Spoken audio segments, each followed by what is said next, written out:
Life is not always easy, and we as Christians will sometimes suffer. But with God, He will lead you through your journey from pain to praise.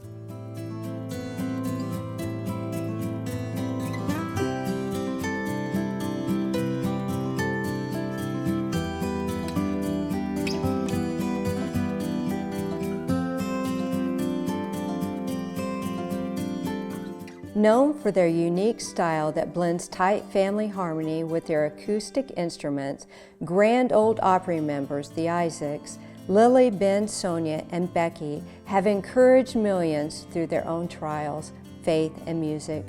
For Becky, the past year has been a whirlwind, surviving an automobile accident that took her off the stage after starting her solo project.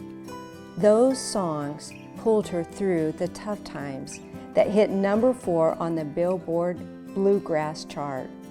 This is her story. This is today's Nashville. This is faith. Becky, it is so good to see you again. I am so glad you were able to sit down with me to share what's been going on in your life. What's been happening? A lot. I've been following. Yeah, it's been a crazy year. It has been a crazy year. But before we get into that, I want to go back in your life. You're part of the famous Isaacs. What was it like growing up Isaacs? Well, I'm the baby of the 3 siblings that sing. It's interesting because my siblings from birth knew they wanted to be in music, but I was the oddball. I was the one that really wanted to be in the medical field, and I ran from music. It did not come as natural to me, or the desire did not come as natural to me as it did to them. So I always compared myself to them because it came easier for them, and I always struggled deep down inside, did God call me or did my dad call me?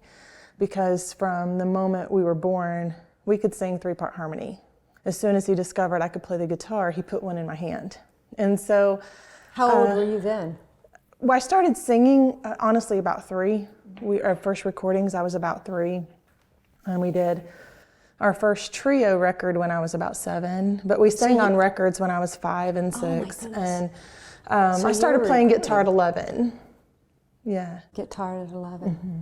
You just do it when it's a family thing. Did you take lessons or did you just pick it up and start? A little bit of both. The harmony came very natural, but the guitar, although I could feel it and understand it, my dad would show us the chords and help us through it. And fellow musicians that were in the Isaacs would pass the baton and show us things. And when it was our time to step up, they were very supportive. Our guitar player quit when I was about 11. And my dad had seen me play about 2 or 3 chords, and he put the guitar in my hand and he said, the next weekend, it's all me. And so I'd been playing a few chords behind the stage and off the side of the stage with a mic, and it was a lot of pressure. But, that's the way my dad rolled back then. And it kind of put us in a place where we are today, where it takes a lot to catch us off guard, because when you grow up doing it and in all kinds of situations and scenarios, you just find a way to make it work. Were you in Nashville at the time, or where did you grow up? We grew up in Ohio, a little town called Mar, Ohio. It was about 30 minutes from Cincinnati, Ohio. And in 1992, we moved to Tennessee because our music had started to take off so much that we needed to be closer, but we were in the Knoxville area. Mm-hmm. And then slowly we moved to Nashville. So did you spend your teenage years in Knoxville, or? Yes, I was 17 when we moved to East Tennessee. My senior year, I had to move. So it was a tough year. No. It was a tough year, but so part of my teenage years was in Ohio, and then the rest of them were in East Tennessee. So from there, 17, were you still thinking about medical school or the medical field, or did you know that maybe this was the path that God was leading you down? It was always in my mind. I wanted to go to nursing school. And about 1992, we had our first #1 song. And at that time, I was about 16. And by that time, our music started to take off. And it just wasn't possible for me to do both. Mm-hmm. And so I went to cosmetology school, so I would have something to fall back on should music not be friendly to us and we couldn't make a living at it. By the time I was 16, my family was very dependent upon me and what I did in the group. So it wasn't easy to not, I wasn't the one to be rebellious and kick against it. But eventually in time, I realized that God called me, and it's working all for good. How did you get to Nashville? I went through Crohn's disease, a severe case of Crohn's disease, for about 10 years when I was in my 20s up until 2011. And I was on about 20 different medications to stay alive. And I had a very rare form of Crohn's disease because it wasn't just my colon, my small bowel, my large bowel, but I had started to develop ulcers in the colon, and I had a severe skin and eye condition where I could not take a shower for 2 or 3 days at a time because my skin burnt so badly. And my eyes were really red all the time, painful, and the doctor said that I would probably go blind in both of my eyes. And so I was on 20 medications spiraling downward, chemotherapy, Humira injections. I was on 100 milligram steroids for years. Did they know what it was causing it? They actually were treating the symptoms and not able to give me a diagnosis until I went to the Mayo Clinic. And then they diagnosed me as Crohn's disease, but I had such a rare case of it. It was really even then questionable if that was the proper diagnosis. But in 2011, February 22nd, I walked into a holistic clinic in Nashville, Tennessee called Internal Balance. And it began to change my life because we began to detox bacteria and parasitic exposure. And as all of those toxins came out of my body, I began to heal. And quickly, the Crohn's just completely got better. And then eventually the skin and the eyes got better. And so I was coming to Nashville once a week on top of our 3 and 4 day schedule in East Tennessee. So it was getting really hard to come once a week to do the detox process. So in 2012, we decided it was time to come here to Nashville, where my brother and my sister already were living here. And recording made it easier, and being here for the holistic treatments. And so it's been almost 11 years now, and I'm 100% free of all those medications that used to keep me alive. I'm no longer considered a Crohn's patient. So God has done miraculous things in my life this far. Now, were you married at this time? Yes, ma'am. I was married and I had 2 children. At diagnosis with the Crohn's disease, my daughter was newborn and my son was 4. So about those 10 years, I was very, very sick. There were days I couldn't get out of bed and take care of my children. And we were traveling that time probably 230 days a year. And I would be the first on the bus to bed and the last to get out of bed. And I just was very, very sick. But the public did not know about it. I didn't make it known until God began to heal me in an unorthodox way at Internal Balance. And then I began to share with people, and it made a lot of sense to them because I was always so shy and usually kept my distance because I was so unhealthy. I remember talking to you previously, and you were talking about your anxiety and being the youngest and having, your family to, when you went on stage. Tell me a little bit about that. Well, being on all those medicines, especially steroids, I was on 60 milligram steroids every day for 3 years. And you talk to somebody that has taken just a pack and how anxious they were. So a lot of that just made me so jittery and anxious that when I would walk on stage, I thought I was going to crawl out of my skin. I was so nervous, and I was always looking for the exit signs, like, how can I get out of here because I'm scared? And I'd be up at 2 or 3 in the morning scrubbing the floor because I can't sleep. So it became a battle of the mind, the process of overcoming the fear and anxiety that comes along with being sick, and also struggling with your calling. Well, you know what? God has taken you down a completely different path with your anxiety. I love what He is doing now, and we're going to talk about it when we come back.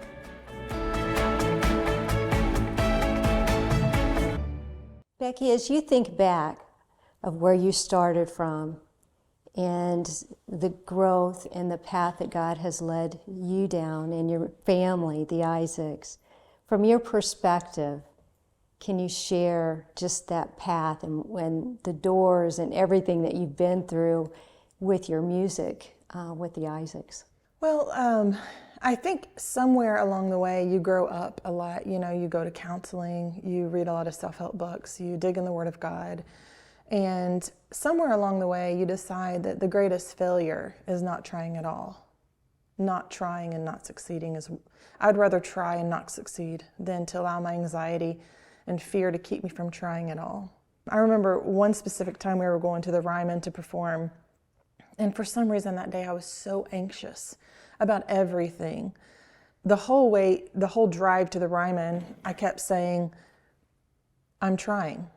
And that is the greatest accomplishment, is the victory comes with trying, not with failing. I'm not sure I'm saying that correctly. The victory comes with trying, but it's bigger failure just to stay at home and not do it at all. Am I making sense? Yes, you are. And so I remember thinking, if I fall flat on my face, there's still victory in trying. And it was a mindset that I started building into. And I remember hearing Joyce Meyer speak, and she was talking about how that she had a friend that was terrified of flying and terrified of this and that, and she lived in fear. And she said to her, so what's the worst thing that can happen? And she said, just do it afraid, but don't not do it at all. So I found myself, you know what? I'm just going to do it afraid. If I'm afraid, I'm still going to do it.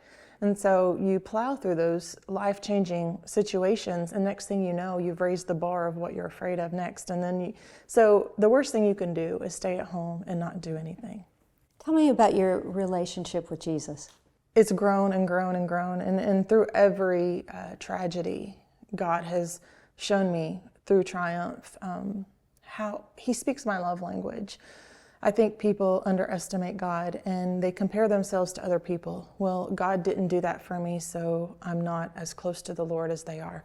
But that's not true. The Lord speaks your love language. You have to seek Him and you will find Him. And the Lord speaks to me in threes. He always has. The first time my mind will be like, oh, cool. And then the second time I'm like, And then the third time I no longer can say it was a coincidence. I know it was the Lord trying to show me. And then I find peace in it. During the pandemic, there was this little red bird that would sit on my front deck under the pillar. And I remember coming home the night that the Isaacs dates were all canceled. And I thought, God, what are we going to do? And how are we going to survive? And how are we going to pay our bills when we've been canceled for the year? And this sweet little bird would be there every morning, red bird, and every night. But through the day, it would go about its business. And I'd look out my window, and he was there, and I said, okay, I can go to sleep now. And I'd wake up in the morning, and sure enough, it was there until I saw it, and then it would fly away and do its business and come back. And it was there for 30 days. And the day that the bird flew away, I was devastated. It was kind of just like my sign from God. And I remember walking away from the door crying, and I said, Lord, you sent that bird for me. You knew that was my love language. And I said, would you please send me another sign? And that night I went to bed and I just randomly opened my Bible. And when I randomly opened my Bible, $40 just flew out of it. And I panicked and I said, oh my goodness, where did this come from? And my husband was sound asleep and I said, John. And he said, what? And I said, did you put $40 in my Bible? And he said, what are you talking about? He said, I'm asleep. And I was like, wake up. Did you put $40 in my Bible? He said, why would I do that? Have you touched my Bible? No. Go back to sleep. Okay. And so I'm like, I can't go to sleep. There's $40 in my Bible. And when I began to read, it was where the widow woman had a son. And the prophet said for her to take all of the vases and go out and fill them with oil. And the tax collectors would not come for her or her son. And she was able to sell all of the oil and take care of her family during her need. And God began to just deal in my spirit and say, the tax collectors aren't going to come for you. Don't worry, I sent you a bird, and if I love the birds, how much more do I love you if I take care of them? And during that pandemic, 40 kept popping up. There were $400 worth of groceries on my deck. Just random things, $40 worth of groceries were paid for. And so God just gives you, He will speak your love language if you ask and you seek, you will find. He will. 40 days in the wilderness. 40 is a powerful number. Sure is. In the Bible. Sure is. You know, you talked about your anxiety and always wanting to be with the group, but God took your anxiety and you did a solo album. Tell me about it. I did. I've had no desire in my life to be a soloist. I've always told my family that. But we were in the studio, I believe it was 2018, and I had done background vocals on another session, and the guitar player there said, oh, you would sound so great singing that song. And I'm like, oh, I would never do that. He said, you should do it on your next solo record. And I said, I've never made a solo record and I'm not interested in it. And I said, but if I ever did, I want to feature my guitar heroes because I play guitar with the Isaacs. And so he heard me but didn't say a word. And the session goes late that night. We all go to eat. And as soon as we were eating, finished, he pulls up his tab and he looks over the tab, and he'd been texting, and he said, I'm going to be at your brother's studio April such and such date at 11 o'clock. Don't stand me up. And I said, for what? He said, we're starting your solo record. And I was like, oh my goodness, I have 2 weeks. And so I thought, I don't have time to write the material. And the Isaacs have sang songs that I have been part of writing our whole career. It's very easy to see the transparency of our writing because we write about our experiences. But immediately I started realizing the part that people do not know about me are songs I go to when I need encouraging. And so over the 3 years, it was a process of getting my guitar heroes in, and then my friends coming in and singing along with me. And that record was released October of 2022. Songs that get you through the storms? Songs that pulled me through the tough times. And little did I know, he was getting ready to pull me through the toughest times in my life. The toughest times in your life. I followed that, and we're going to talk about that when we get back.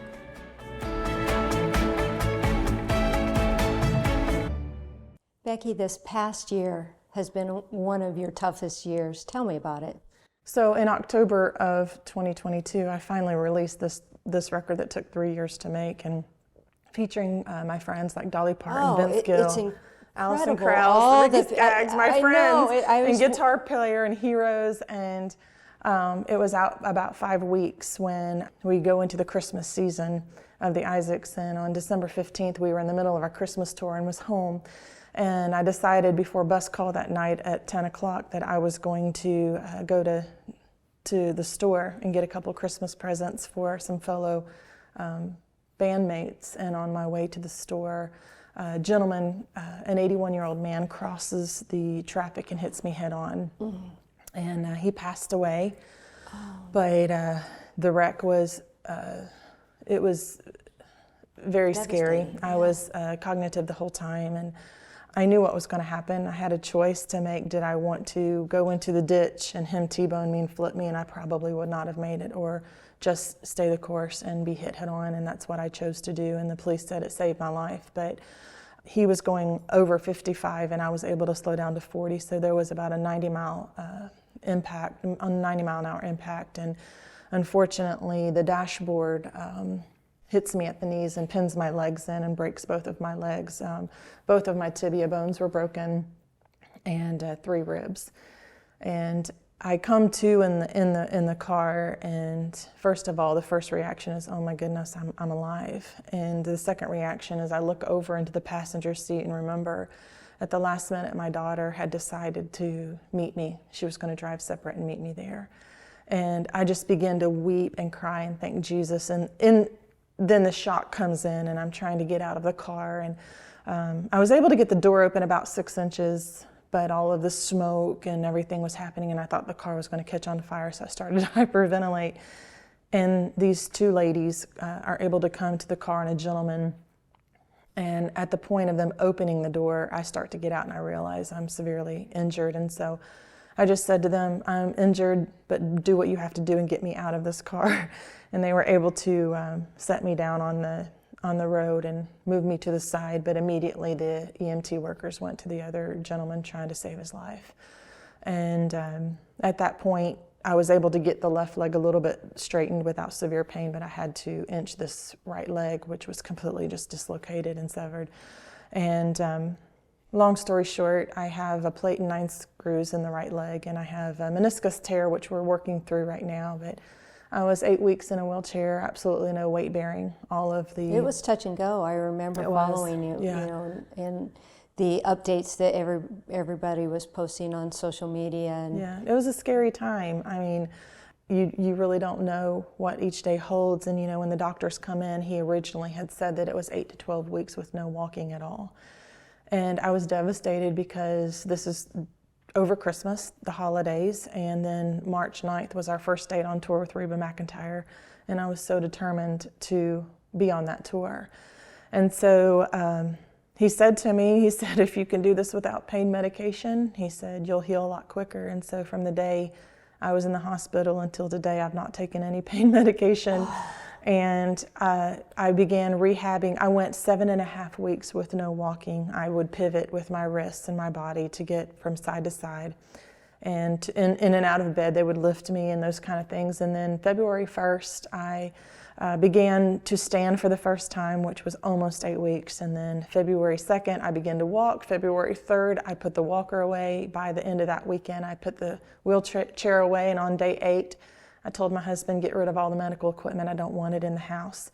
And I began to walk, and it's been physical therapy. They prepared me. I'm in for a year of physical therapy, and before I can completely heal. And you're still in physical therapy now? Yeah, I'm doing different forms of physical therapy until the end of the year. I'm not on campus now. But, you know, the tibia bones are your weight-bearing bones, and so I need those bones to heal really well for me to be able to stand and perform for 2 hours. And so it's a process. I'm not quite able to do that yet, but we're working on it. I remember seeing on the internet the night you went back to the Grand Ole Opry, wasn't? Yes. And you performed for the first time. That's right. Amazing. On February 19th, I invited all of the hospital, the workers, the PT, everybody to come and watch me walk out on stage for the first time. Of course, I had to sit and perform, but I was able to walk on that stage. And it was such a surreal moment, a victory moment of what seemed impossible. But, you know, God began to deal with me. And the day I was in the hospital for 18 days, trauma and rehab. And I come home from the hospital and I'm like, okay, this is emotional, this is physical, this is mental, and it's equally as much spiritual. And I had never broke a bone in my body. And so I thought, okay, I've got to, when you can't walk and you go from being independent to where you're never alone, you can't even go to the bathroom by yourself. Boy, it's humbling. And I began to Google how many times, I've never broken a bone, but how many times are bones mentioned in the Bible? And it's mentioned 45 times. And I said, okay, Lord, what are you saying about bones? And it led me to a merry heart doeth good like a medicine, but a sorrowful spirit dries the bones. And the more you study about bones, every time bones are mentioned in the Bible, it is talking about the spirit man. And when your bones become so fragile, you become a skeleton. And when you become the skeleton of a person, you no longer have that spirit man alive in you. And so God was clearly saying, you've got to nurture your spirit man, a merry heart. How do I find a merry heart when my world's upside down? And the more that I would read the Word of God, the more that He would pour that into me. And I began to write Ezekiel 37 on my leg braces. We began to prophesy, hear the word of the Lord. Bones come to life. And I wasn't only prophesying over these legs to live and these bones, but my spirit man. God, I'm going to come out of this wheelchair. But how do I help somebody who'll never come out of a wheelchair? How do I tell them to live? Hear the word of the Lord. And God just began to download so many things about your spirit man. And if you nurture that spirit man, then everything else comes into alignment. The Bible says that, you know, seek ye first the kingdom of God and His righteousness, and all these other things will be added unto you. And if we would just get busy in our state of crisis, in our state of need, seeking the kingdom of God and His righteousness, then He will provide everything we need to get through it. And I never understood when someone would say, I had the grace to go through it, until I went through the lowest point in my life. And then I realized He gave me grace to endure it. My family was like, how are you doing this? You're not crying, you're not sad. And all I can say is when God allows you to go through something, He will give you the grace to bear that cross. He won't give someone else that grace. He gives it to you. Where is God taking you now? Oh, I don't know. Because I'm still in the process. I'm scared to write a book about it because I don't know how it's going to end. It just seems like God keeps evolving in my life, and I don't want to prematurely tell people where God is landing me, because I don't want to miss the journey and put myself in a place that I'm not supposed to be. I'm just living life at its fullest right now, and so thankful that He has given me the opportunity to live to see what God has in store. I don't know. I have no goals but to just be fulfilling in what He's calling me to do. And I will say this before I go. In the hospital, so many of my artist friends came to see me, and I'm in the hospital over Christmas and all this, and they would walk in with Christmas bells on and singing, and I would cry and cry and cry. And up until this wreck, I kind of cursed music. I remember I said, I didn't know if my dad called me or if God called me. I've always been on the giving end of music. If someone was in need, the Isaacs went and sang. We've stood by bedsides, funerals. We've given our lives to help people. But it wasn't until this wreck that I was on the receiving end of music, and it was the music that healed my soul. And I realized that God called me because of the importance of what it did for me. It healed me. And God allowed the very thing that I cursed to be the thing. Now you know your true calling. Right. Becky, thank you. We love your family. Thank you. Thank you for being on the show. My friend, like Becky says, Jeremiah 29:13 says, "You will seek me and find me when you seek me with all your heart." Seek the Lord today. This is today's Nashville. This is faith.